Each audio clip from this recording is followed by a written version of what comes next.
Welcome to Kenton's videos. Enjoy the video. You start by inserting the shapes you need. Don't over-prepare.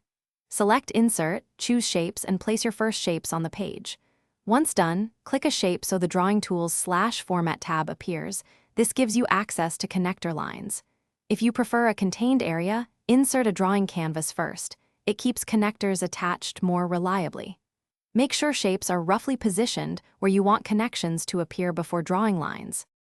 Now pick a connector from Insert Shapes, straight, elbow, or curved, depending on how you want the line to route. Click the connector, then click the first shape's connection point and drag to the second shape. The end point will snap to that shape's anchor. Once attached, connectors remain anchored when you move shapes. If connectors move oddly, set each shape's wrap text to in front of text. This prevents layout reflow from breaking the link. Repeat for every connection you need.